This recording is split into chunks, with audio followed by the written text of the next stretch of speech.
we'll move on to the final topic. The final topic is test cloud native applications, and which will be given by Lipika. So Lipika is a QA, and she's having 7+ years of experience, and she's passionate towards delivering quality products, and she's skilled in manual and automation testing, and she keeps herself updated with the latest testing trends. Yeah, over to you, Lipika. Thank you, Punita. Okay, I will quickly share my screen and let me know if the screen is visible. Okay. Yeah, it's visible. Yeah, thanks, Punita, for the introduction. And hello, everyone, and a very good evening. Hope you've got really good insights from the last two talks. And I think it's pretty late also. So I will try to cover nicely. Hope you would get some of it. And in next 45 minutes, we will try to see what cloud native is and how in this today's world, we as QAs will have to keep ourselves, updated with cloud native applications and how can we test as well. And we will also have a small demo where we will spin up a Kubernetes resource using infrastructure as code using the tool Terraform. So yeah, and we'll see how it will be a small demo to get started with, and then further we can explore it further as well. Yeah. So if I have to talk about what cloud native is, right? So cloud native basically is an approach to building and running the applications which uses cloud computing delivery model, and it helps in running the scalable applications. It is also the future of the app development, and we have already seen that most of our applications are now already moving to the cloud native, right? And being that cloud native is actively getting adopted, we QAs should also start working towards this, right? So before we get started on this topic, yeah, I think Punita has already introduced myself. Yeah, this is a quick introduction about me. I'm also a security enthusiast and I'm also a blogger where I have my media blogger. So if even this talk is somewhere present at the Medium blog, so if you want to reach out or have anything, you can reach out there, right? Yeah.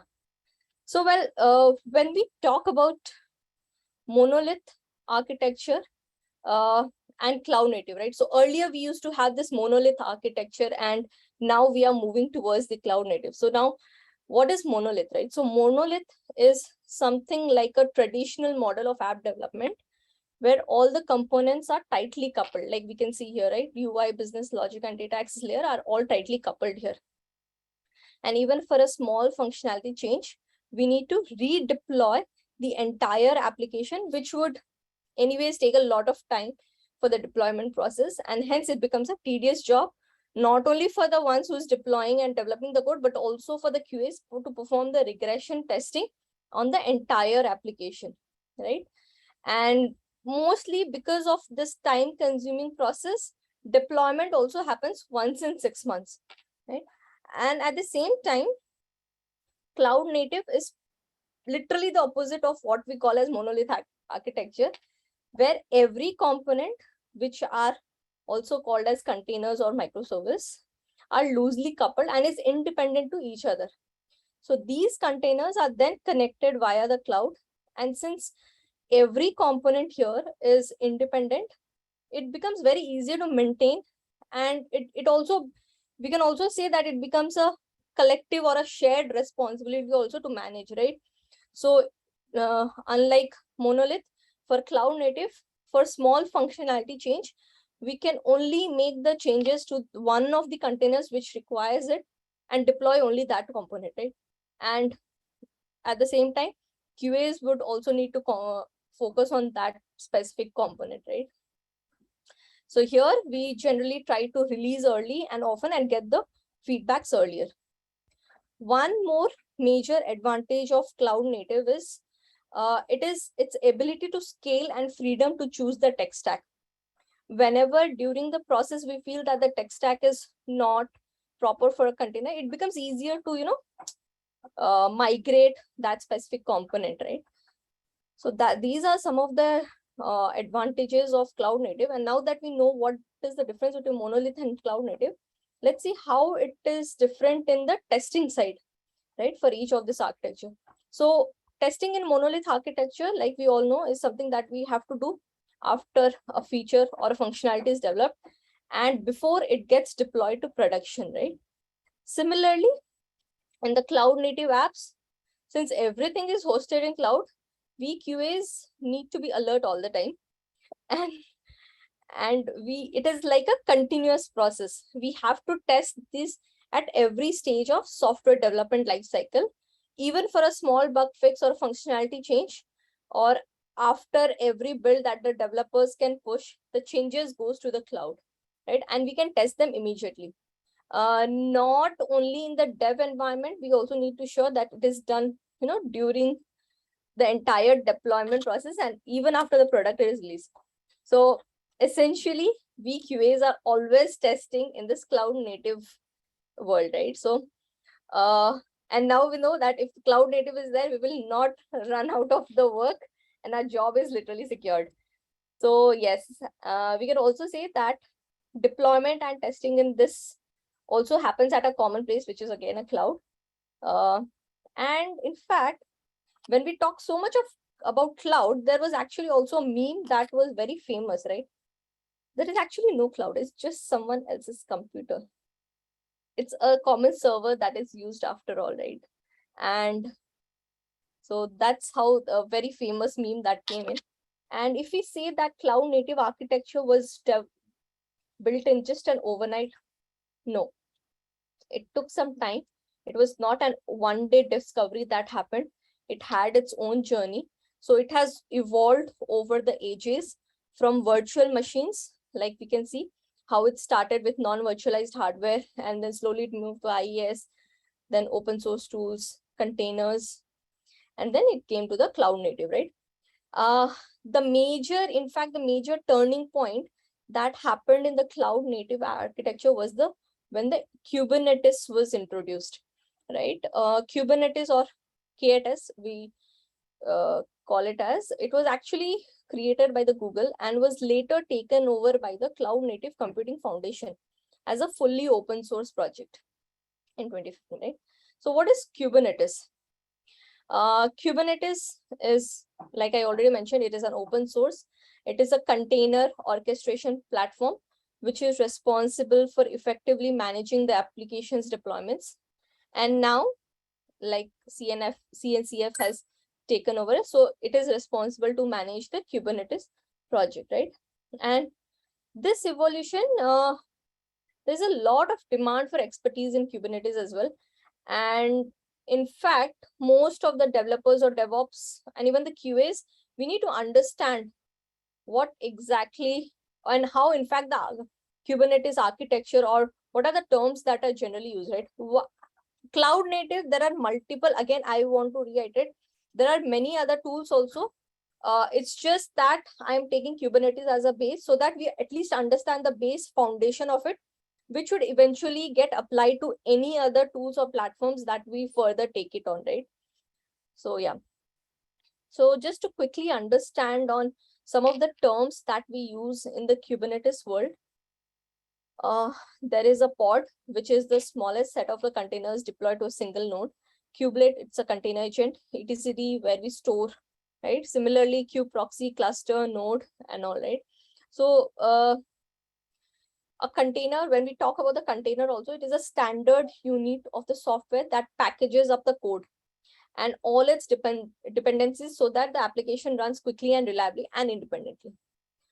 So, I mean, it's okay if we don't understand this concept immediately now. I hope most of us understand, but in case if we don't, then we can always go back and check, right, on the what is a container is.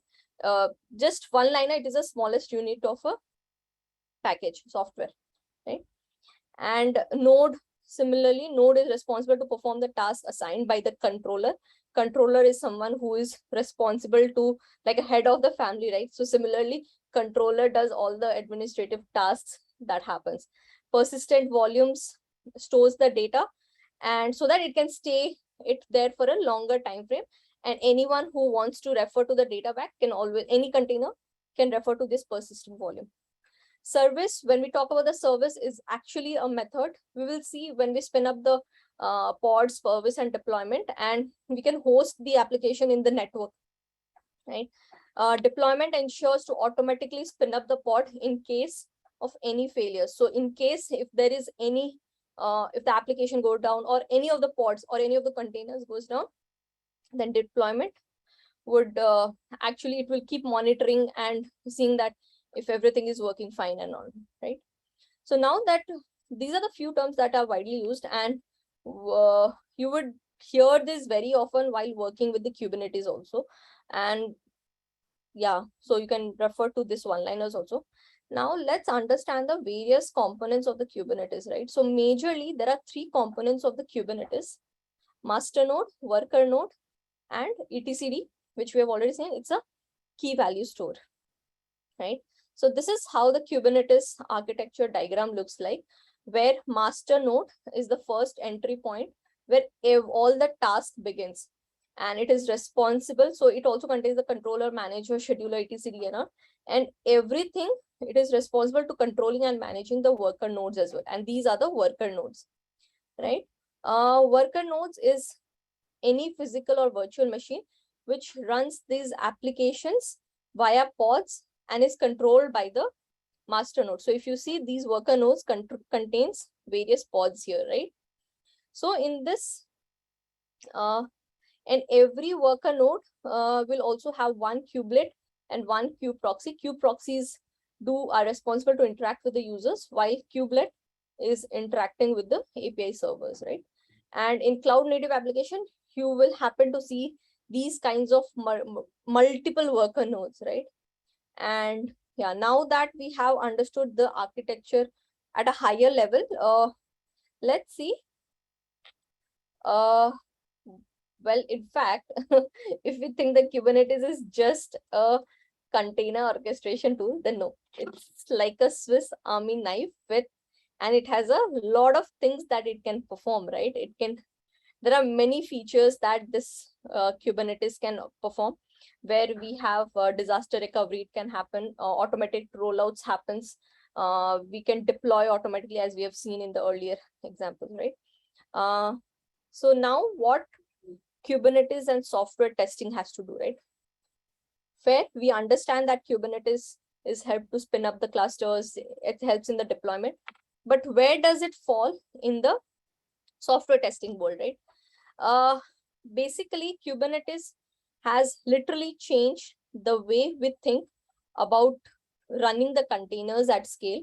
And so far, operation teams and developers, they have been working on this essentially for the resilient delivery of the applications in the cloud. But what has changed is the execution model of different types of testing. And as each type of testing, be it unit testing or integration or in fact a system testing, it requires different setups and configuration, right? And it takes time and effort to automate these stages. And with different configurations, we cannot keep spinning up multiple, or we cannot have multiple environments, get hold of it. It definitely takes up a lot of cost, right? However, with Kubernetes, we can have a platform that scales based on our requirement. Whenever we need it, we have this environment, and when we don't need it, we just destroy it, right? So we can leverage this to incorporate more advanced testing scenarios, possibly like a chaos engineering or A/B testing, or in fact, even in real production sites as well, right? So as to reduce the risk and make our system more resilient to failures. It also helps in the debugging process easier with availability of logs to every member in the team. So if every member, since this is already there in the cloud, and if every member of the team can access the test environment hosted in the cloud, this would definitely ensure the faster feedback and smooth communication within the team. We did not copy paste. If we say, sometimes it happens, right? We paste half the logs and then send it to developers. They were like, this is just half the logs. What else? What is previous and what after that, right? So we can simply share it because it's always hosted in the cloud. It becomes easier for the communication, and whatever the required information is needed by the team, it can easily be flown across. And while we spin up this environments whenever we need, this would definitely reduce the cost, and we need not worry about what kind of configuration. We can also have like a production kind of environment for some time, perform our testing, and then destroy it, right?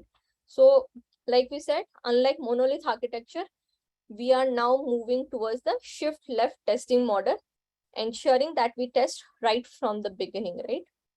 And now it becomes very crucial that we also have some test plan strategy around this.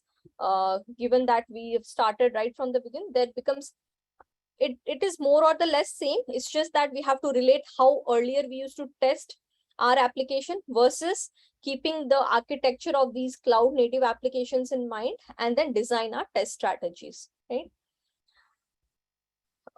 Before I move on to demo, in any questions? All right, I'll take that as no. And let's see, we'll have a small demo on and how we can spin up this Kubernetes resource. I am using Terraform infrastructure as code to spin up the Kubernetes resource.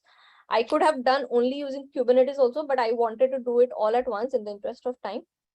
So, and in fact, in our projects also, this becomes easier to maintain, right? Because Terraform essentially is an open source infrastructure tool that enables to safely and predictably create, change, and improve the infrastructure. So we have this Terraform also provides a Kubernetes provider.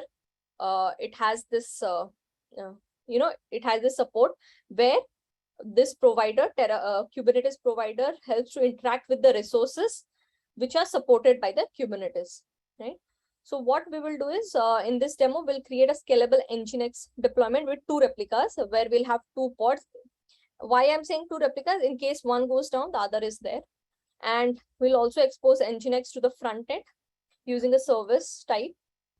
And then we'll delete the pod and see if the disaster recovery happens or not. Like when I say disaster recovery, whether it is able to scale up automatically or not. And then we will destroy the resource because we are done with the testing. So we'll sort of destroy it as well, right? Yeah. So before that, like I have already started my Minikubes here. And Minikube, I'm using it for my local testing of the Kubernetes. You can also try it out. It's not a paid version. So if you want to try it out locally in your machine, feel free to use Minikube. I've already started Minikube and it is running in, I can show you.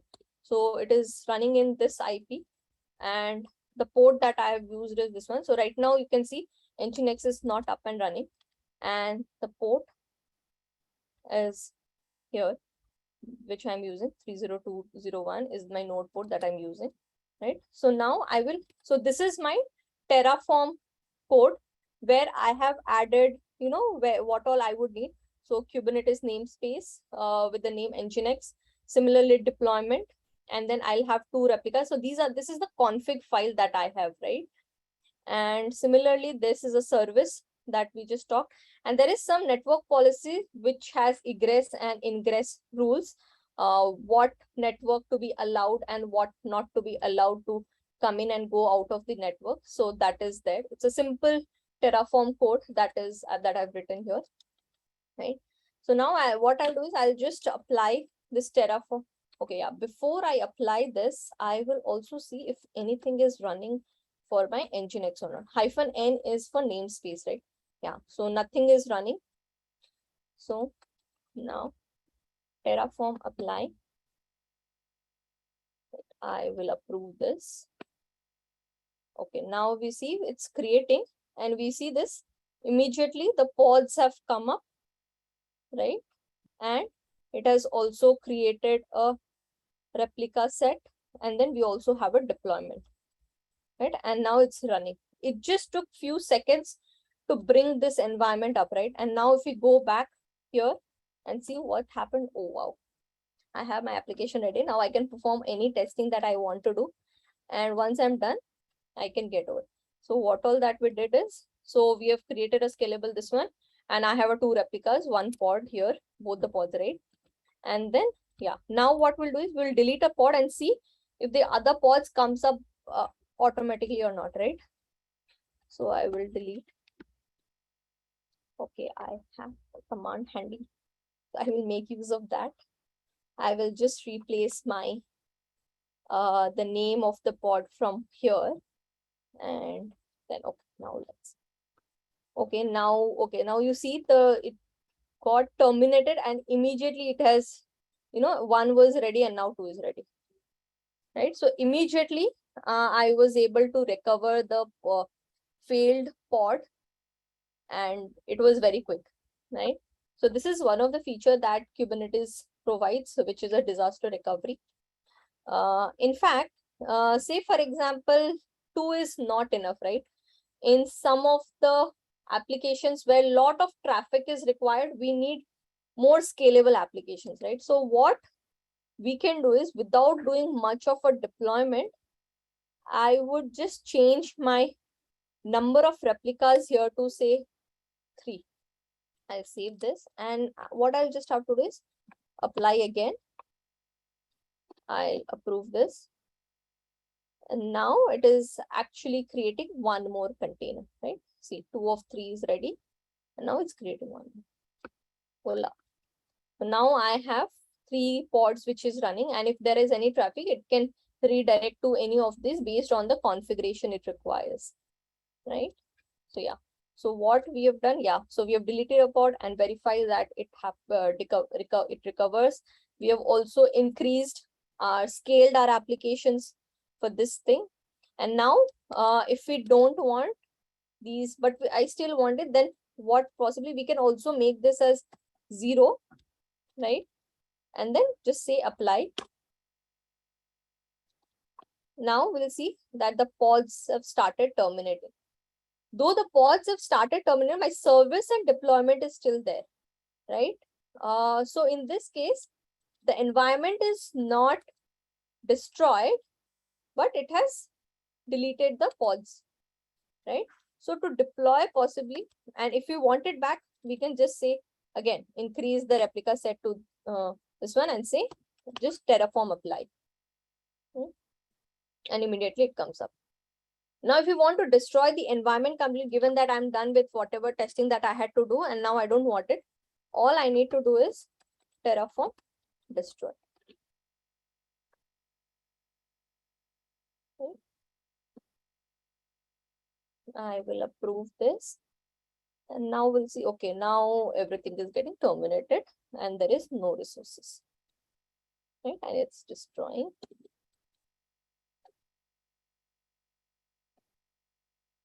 Fine, it got destroyed. And now we can go back and see here if my, okay, now my Nginx is not there.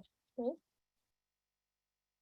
Yeah, so yeah, this was a quick demo on how we can scale up the application, how we can test if things are not working fine, right? By destroying the pods, by bringing down the applications. If we need to test it in a scalable and applications, how we can make use of this Kubernetes and then bring our own cluster. I'm doing it my local. We can also get this in our Jenkins or CI/CD pipeline, where we can, spin up or destroy these environments that we use it. Okay. All right. I will move forward. So next, what we have is different measures in cloud native applications, right? So there are various measures in cloud native architecture like scalability, resiliencies, robust deployment, resource utilizations, which not only ensures the better development of the application, but also ensures the efficient and effective testing, right?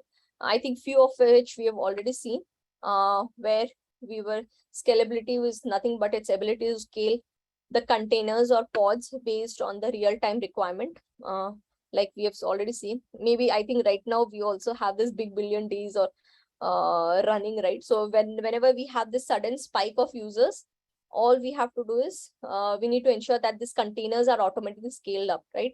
To incur such heavy demands based on the data storage capacity or the processing power.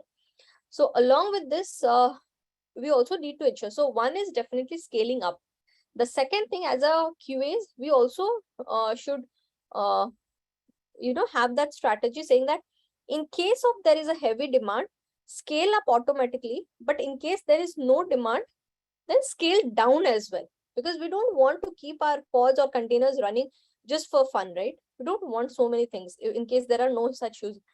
So some of the basic requirements or scenarios that as QAs or whenever we plan our test strategies, right, around these applications, few things that I think even in the previous talk where Monica was mentioning, right, raise your questions, right? So similarly here also we should think about how can we ask the questions, right?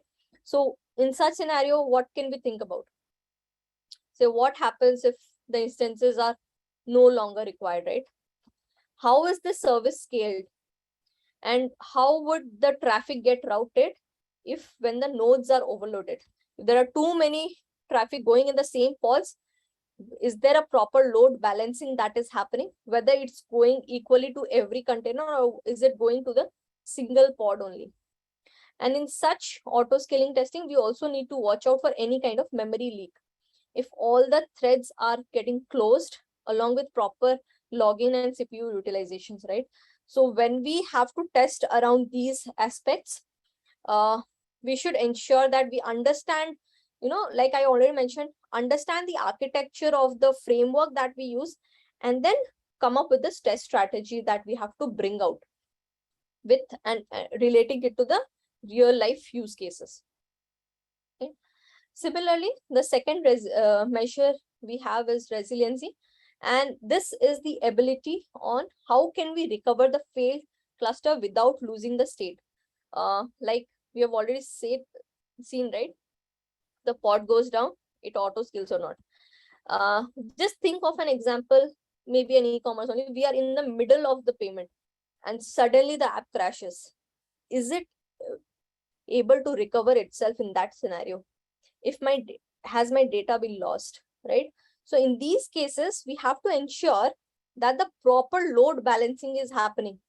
So if one cluster or one pod is failing, whether it is immediately redirected to the disaster recovery cluster, right? Ensuring that no impact is happening on the user's experience in terms of the functionality on the performance. Neither I should compromise on my functionality or the performance, right? So this also helps in maintaining the impact of the cost associated with the business. So similarly, again, if it is getting failed, right, then is the system degrading gracefully or is it lying halfway somewhere around, right? Can we still respond to users' requests if legacy systems are unavailable? So essentially, Kubernetes offers this feature of rolling restarts and ensures the automatic spin-up of disaster recovery clusters happens. So we have to think in those lines as well, right? All right. Yeah. So next is the robust deployment. So when we plan out on the automation efforts for cloud native apps, we should also focus on the valuable areas that and not just focusing on automating everything. I think we keep on saying that automate everything is not a smarter choice, right? Since time is limited, it definitely won't be possible or even add value to automate everything, right? So we should always focus on the valuable areas and features and ensure that the test packs are robust, which is definitely a key point here, right? We should have a robust test packs.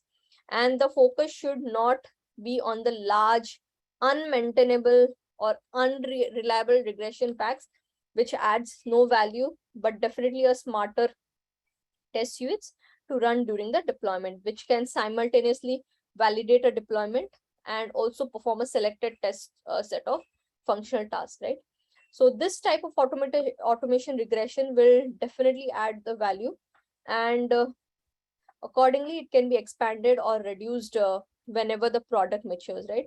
So please ensure that, because this with cloud native, the applications will definitely scale up higher.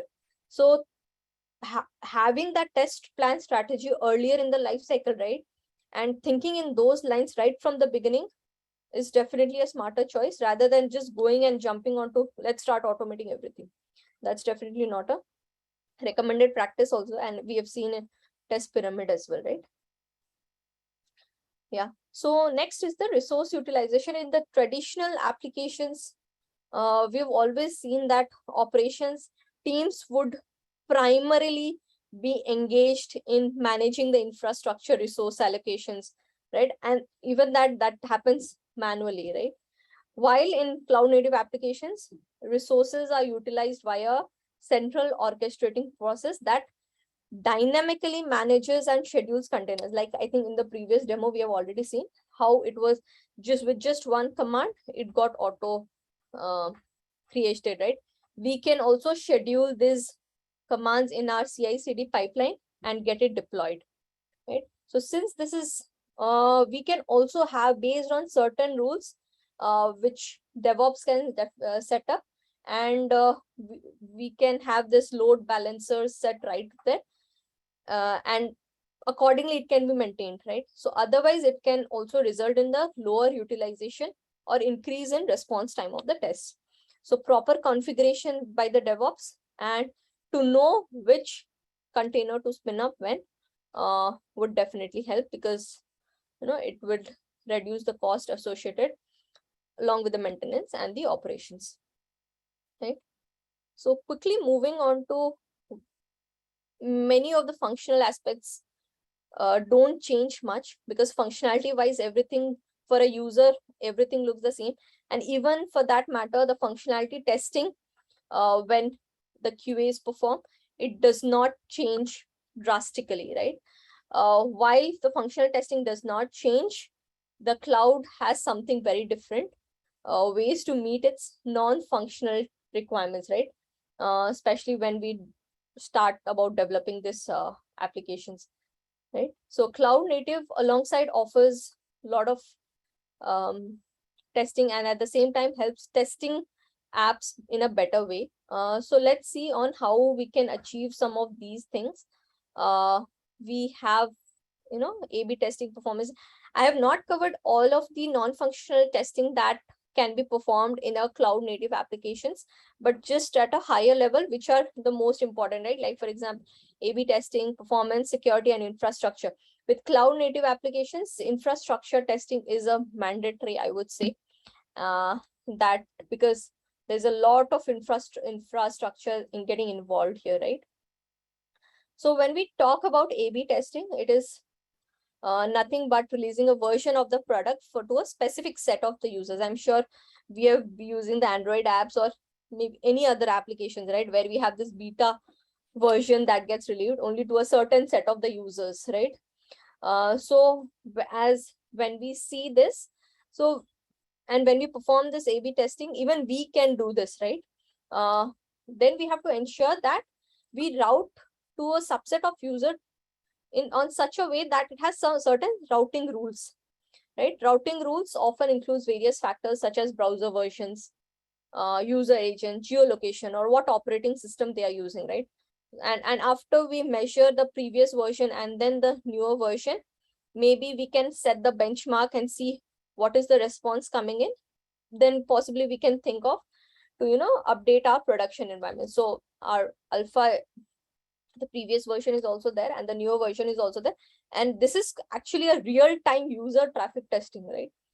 So this also ensures that we have zero downtime, and alongside we can test a feature with real-time production data and users, right?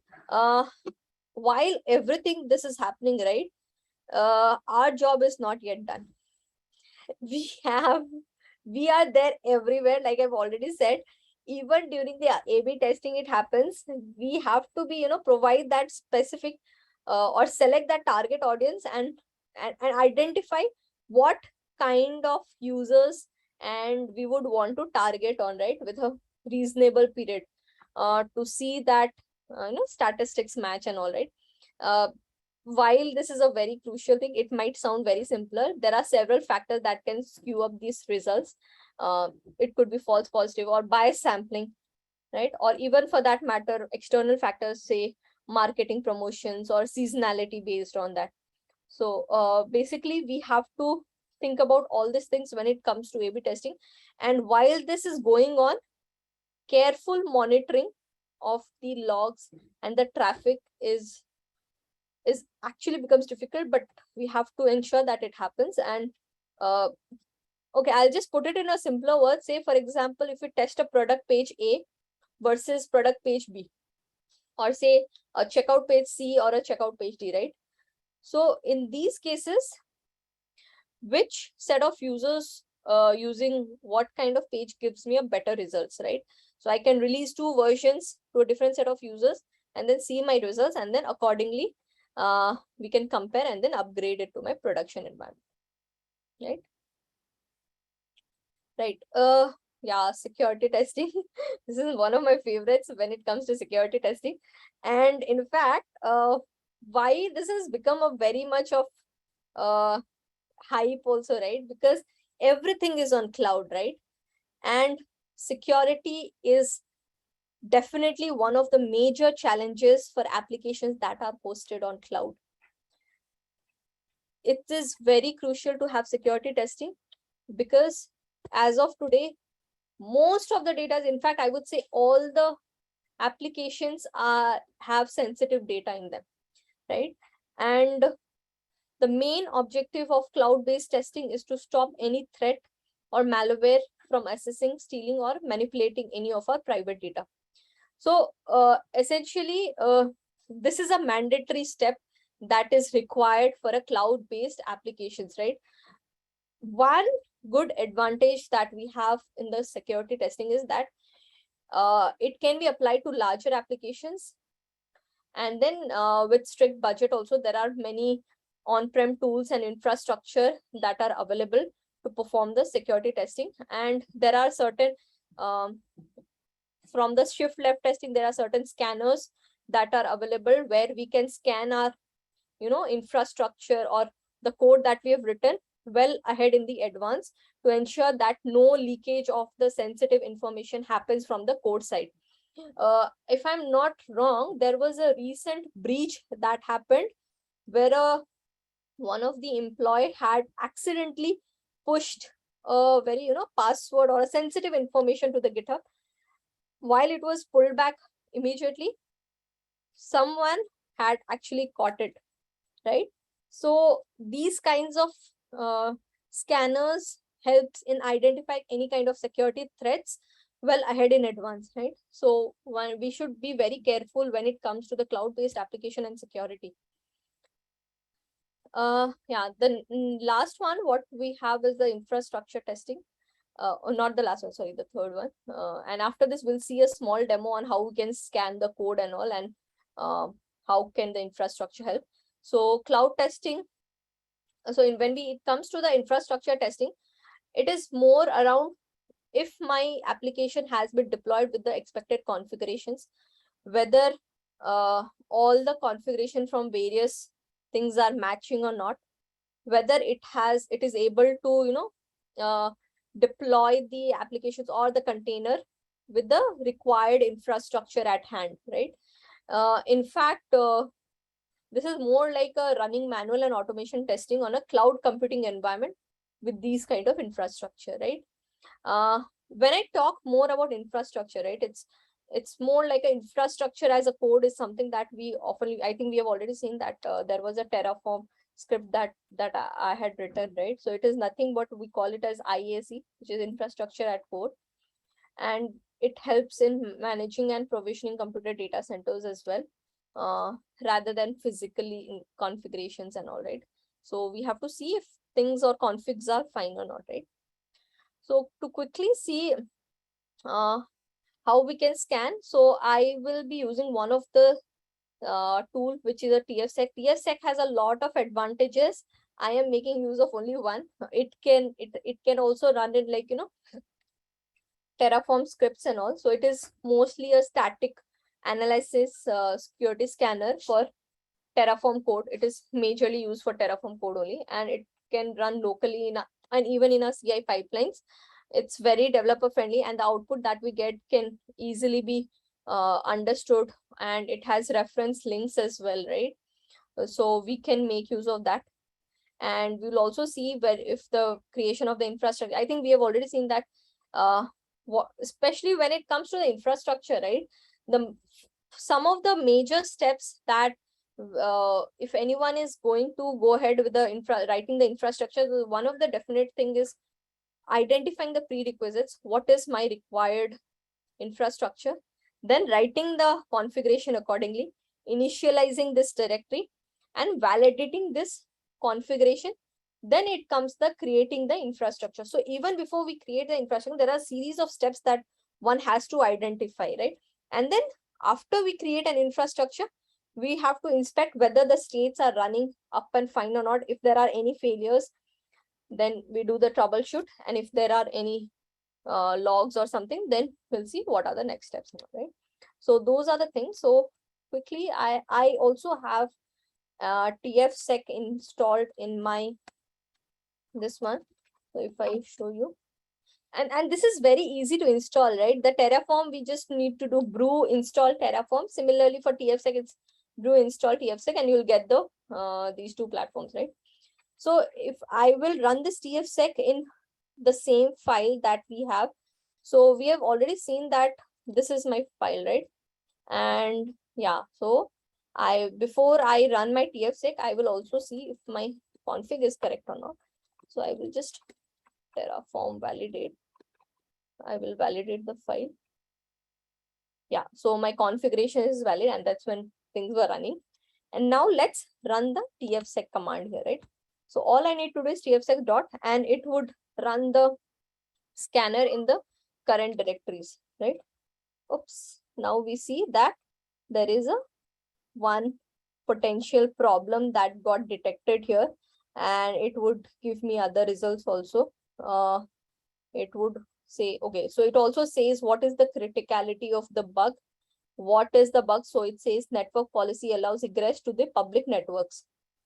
And on line number 93, okay, so in line number 93, I have given access to all the public network, right? If you want to know, right, here the links are provided, and we can actually go and see what exactly is the issue. So maybe I can quickly show you here. Right, so here it would actually tell me this is an example here, right? And this would tell me everything about what is required and all, right? In fact, this also has a link where it shows what is the bad example and a good example for this, right? So we see this public egress should not be allowed via network policy. Criticality is higher, and it has some explanation where it says insecure example. Bad example is where we give access to all the public networks. And the good example, it says I should have restricted public network, right? So I'll just copy this and we'll update our code accordingly and see what happens. So here in line number 93, it happened. So yeah, so I will just did this and I'll save this, and let's run the tfsec command again and see what happens, right? So now we can see now all the config files, and we were able to detect any kind of security vulnerabilities from the code side earlier in the life cycle. Yeah. All right, and accordingly we can also see if the configurations, I think when we spinned up the cluster, we have already seen whether my config was correct or not, right? Whether my 2 replicas got created, whether my service got created or deployment got created, how many, how was it? Sorry, I'll just approve it. Yeah, right. So how many pods are getting created? How many replicas? So this is what the infrastructure. There are many other things that comes, but at just a basic level, we can cover this. Okay. All right. Next we have is the performance testing with the scalability of the cloud native applications. Not only the security, but performance also becomes one of the crucial type of testing here. There is actually, when we talk about the performance testing, even here, I would say, I believe in there is a fundamental shift of approach, right? So for monolith application, we have always been testing the URLs to do the performance testing. And at the same time, when we talk about the cloud native application hosted in clouds with various containers, not only just the URLs performance or the APIs performance we have to consider, but also at the cluster or the containers performance, right? It's more towards that we are moving from the URL side of approach to a more from a container based performance, right? Like I think we have seen here, right? Like how much time does it take to spin up a cluster, or how much time does it take to spin up a pod in case of a disaster recovery, right? So in that case, we have to see whether it is taking more or not, right? If there are any other code that is running inside, any kind of leaks that's happening, right? So all these things, if we hit to one container, like say, for example, I have a users, and then in between, if I don't have a load balancer, then if all my request is going to a same pod or not, is it properly getting balanced out here or not, right? So all these things would come under the performance testing, right? So when load balancer is between doing the performance test, we need to ensure the right balancing of the request is sent to every node based on the configurations and rules that have been set here, right? While we talk about this, one more thing that as QAs we should keep in mind is, while coming up with the test strategy, is the test data preparations, or to what data, what size is being used for the nodes or containers, and then analyzing the results accordingly, right? So I think, and this is not only for cloud native, test data preparations, I think we have been doing it since long, and it has always been one of the key factors when it comes to the performance testing, right? And then same applies it here. And like I've already said, it's taking in whatever the learnings that we had from the monolith, understanding the architecture of the cloud native, and seeing how what all needs to be added or removed, or what can be enhanced to make our test strategy better, right? Yeah, and with this, I am almost towards the end of our presentations and also the talk. And with this getting, with the applications getting upgraded to cloud native, we QAs should also get upgraded, and we should keep a track on what are the new trends that are getting in. Like we have Terraform that has that. One more tool that we have is the Rancher. And in fact, there are many other, right, cloud-based platforms and tools that are available in the market. And testing has always helped us build applications that are more maintainable, debuggable, reliable, and performant, allowing us to shipping faster with more confidence, right?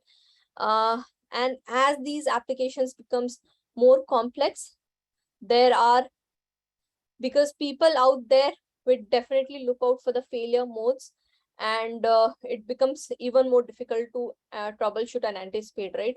So in order to efficiently detect and debug these issues, we should sorry about that, we should always review our test strategy and how can we use this traditional testing techniques to embrace the new ones and apply them going to the next cycles, right? And only then, like I always say, testing can return to be the valuable ally as it was in once delivering a high quality software.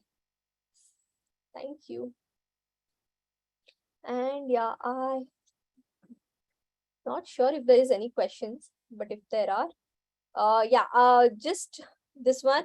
So this is my Medium link. The demos are not part of the blog that I have written. And I keep an eye on, I would soon update my blog accordingly with the demo, because the thing, it was written quite some time ago, and demo I have upgraded it to using, with Terraform and TFSec. So keep a watch on, or in case if there are, for anything else also, you can reach out to me on my mail or ping me personally. I would love to catch up with you on this. Okay.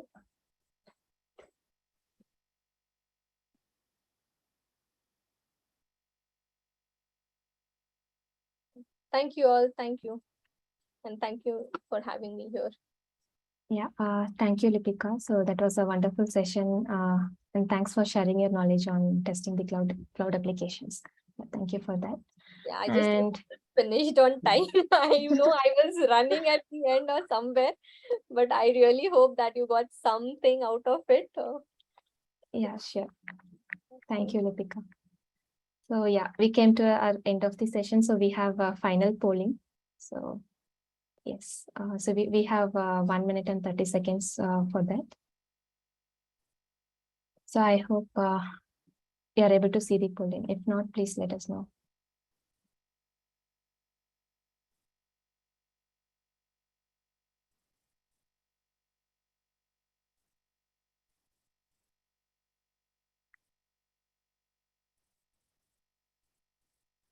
So we have other one more minute. Yeah, meanwhile, if you have any feedbacks for me for the talk, right? Just requesting, I would love to hear them, maybe over here or over the chat, or maybe you can just pass it on to the vodka team who had been organizing this. So would love to hear about that. Oh, it looks like Dinesh has shared a feedback for me. Okay, I Yeah. stole the line, is it? No problem. So we have a feedback form in the chat. So please do fill the feedback so that it will be great helpful for us for the further sessions. Yeah. And also we will share this feedback in the email as well. So you can share. And we have other 20 seconds. And also, like, if anyone willing to share your feedback now in live, you're always welcome. Yeah, you can unmute yourself and share your feedback.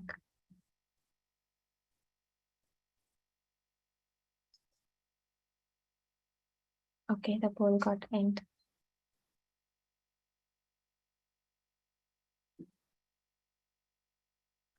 Yeah, so thank you people. Thank you for joining, and we also thank the organizers and speakers. Without them, this event will not be possible. And we also extend our thank to Shobhan, Prem, Nisha, and Ramakrishnan, and also our CB community members for their constant support. Yeah, hope everyone has a key takeaway today from our today's session. Yeah, thank you so much for joining. Thank you all.